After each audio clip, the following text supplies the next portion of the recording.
Hey everyone, I wanted to provide a real quick explanation about how the productivity suite examples are going to work in the next few units. So one of the core things that you need to understand before leaving is how to create a word processing document, how to create a spreadsheet, and how to create a presentation. And we're looking at two different suites to do that. One is Microsoft and one is Google. And in each one of these, they're called something different. Microsoft, obviously you can see from the page in front of you here, that's Microsoft Word and Google Docs. Those are the two versions that we're looking at. For spreadsheets, you're going to see Microsoft Excel and Google Spreadsheet. And then for presentations, you're going to see Microsoft PowerPoint and Google Presenter. And so each of these companies do this basically the same thing. They do it in slightly different ways, and there are advantages and disadvantages to both. And so the first thing that we need to do to explore this is to find out what are those differences and how important are they really, because as you know, Microsoft is a very expensive product. Google is free, but there's no such thing as a free lunch, as we'll find out. And so there are certain things that you will have to give up in order to work with Google as well. So the first thing we need to do is look at the tool functionality assessment. It might be called tool comparison worksheet. I forget, I change the names every now and then, but basically you're just comparing the tools. And in the first section here, there's a first impressions area. So before you really dig into it, look at the two of them and say, what do the differences appear to be? After you've seen the screencast, you may, have some general ideas of what you think about it. So let's say I'm going to go ahead and type in my, I thought MS Word would be, more dynamic. I thought MS Word was more dynamic, but I can share it better in Google Docs. So, outline just very, very briefly what some of your explanations are for what you think are your general impressions. It's not going to take very long.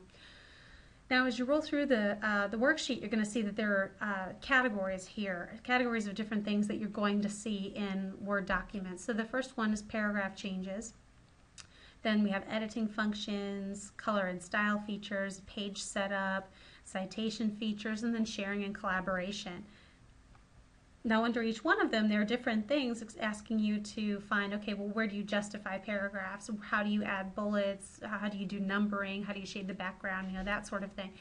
I'm not asking for a great deal of detail here, but after you have read through all of the resources for Microsoft and for Google, after you've seen the screencast, maybe you've already played Ribbon Hero, you probably already have some background knowledge of how this works, so kind of prepare yourself using any and all of those resources to help you, and then to figure out, okay, well, where can I explain where I can find justifying? Now let's say I know that, if I look in the Home tab and I see the paragraph area, I can see those icons right up here, okay? Now, most people who've worked, in Word documents, something like that's usually pretty simple. But let's say you're brand new to this and you seriously have never even heard of justifying a paragraph. You don't even know what that means or where to start. Look over here to the right of the program and you're going to see this little question mark.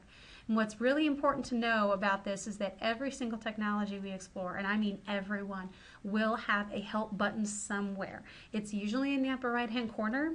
It's not always a question mark. Sometimes it'll be a little I for information. It may be some other symbol, but that is a pop-up menu to kind of explain where you can find things. So let's say I'm really not sure, so I'm going to type in justify paragraph in Word. Okay, I'm going to search through there, and then it's going to give me a listing. And it used to be that they would only give articles that they created. So you can see this is an article they created. This is part of their training. Other articles are listed down here. But then every now and then you see things that are actual links somewhere. So let's say I read through this and I say, oh, how to align justify text in Word. That's perfect. It's exactly what I'm looking for. But I see that it's actually a dummies.com article. So, hey, that's cool. Whatever works. So they link up because I think, this site does a pretty good job at explaining it too, and boom, now I can see that this is where the paragraph justification actually takes place. So that is perfect. Let's say I'm very excited about that. So now I know I can get out of all this. I can always go back into it if I want to later. And for my explanation, all I have to do is say Home tab, paragraph, right, center, left, icon. Okay? To most people, that wouldn't make a whole lot of sense. But if I, let you bring this in, let's say to a classroom, and you can use it as a cheat sheet, and I ask you a bunch of questions, I say, you tell me where you could go in a Word document to justify your paragraphs. That is going to be sufficient. With you looking at it, you can say, oh yeah, no, I click on home, I click here, and boom, I got it. So that's why, I don't want anybody overthinking this. This is just kind of a general, where would you find these things, kind of worksheet. And you would need to do the same thing for Google Docs, is just kind of briefly explain where you would find it. Doesn't need to be a great deal of detail. Okay, the second component of it is to actually create a Word document. And so let's say I am a first grade teacher or kindergarten teacher, and I want to create a spelling worksheet. That seems to be a good use for a Word document. And so after I'm done playing with it and I make it look really cool, just something like this, then I go ahead and submit that to my assignment link. Now, as an instructor, I can look at that and say, oh, well, that's kind of nice. I mean, they've got, clearly they've bolded some of their titles here, and they know how to use the italics here, and I can see paragraphs and things like that.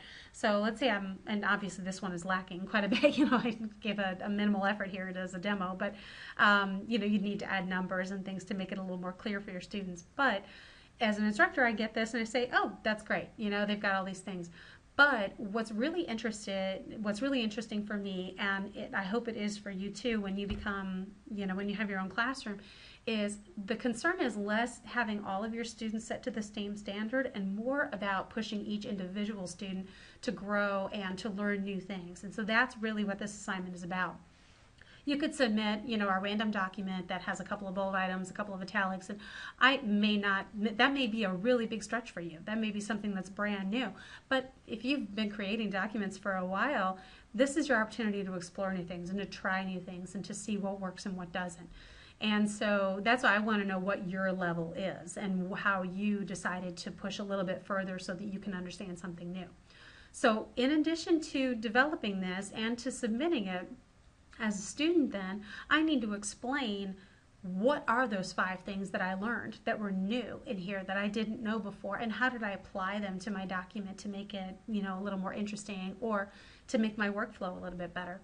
So there are 2 ways that you can do that. First one is to just flat out type it out. You can just provide a paper for me explaining, this is my Word document explanation for this example document. I chose to create a spelling worksheet, blah, blah, blah. It explains why I wanted to do it, things I was already familiar with, new areas that I want to cover. And for each of the new areas, I need to outline them in paragraph form, explaining where did I find them, what are some of the quirks about them that I wasn't expecting, did it really end up working for my document or not, that sort of thing.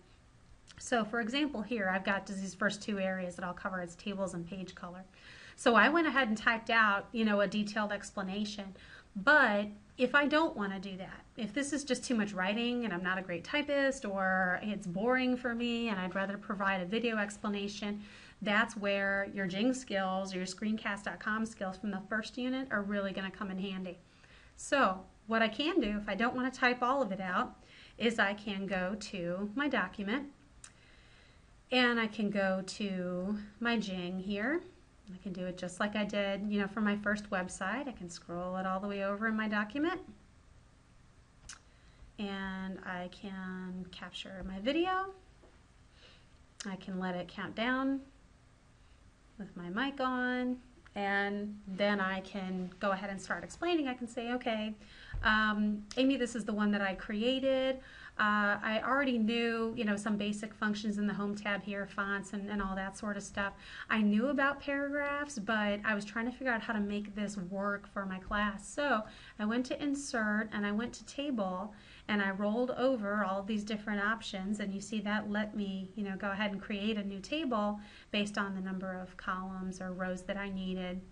But for this one, I'll show you one of the glitches that I ran into. If I right click on it, and just a note for you guys, right click always, if there's something you want to do to something, just right click it. Hit on table properties.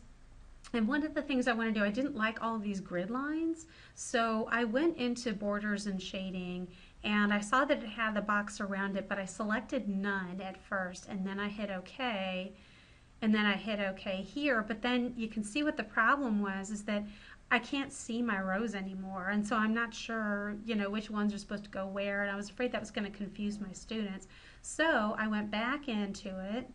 I went into table properties, and I went to borders and shading, and I went back to all, because that's just going to make a lot more sense for me and my students. I inserted, a picture here, and I centered and justified my text here so that everything lined up nicely.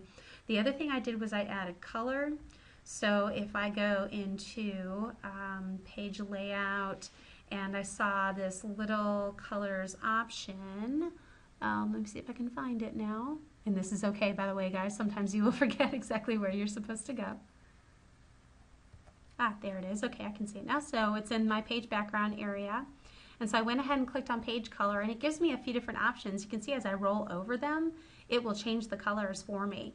And it gave me more color options if I wanted more of them, but the thing I thought was really cool was the fill effects. And so I clicked there, and it let me pick a few different colors and do it in different shading styles so that I could change up, the way it looked. And I thought that was kind of cool. So that's how I applied that.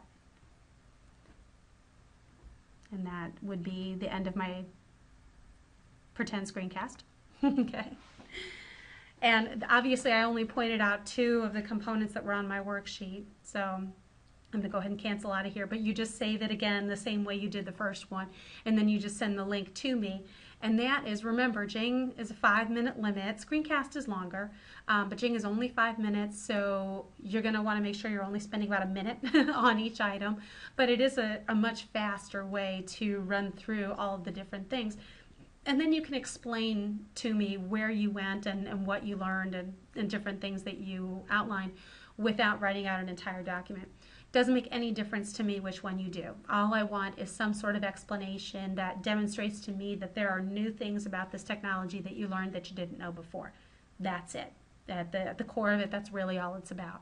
So I know this has been a lot, but if there are any questions or you're not sure about something, you guys have all of my information, so just don't even hesitate to call, okay?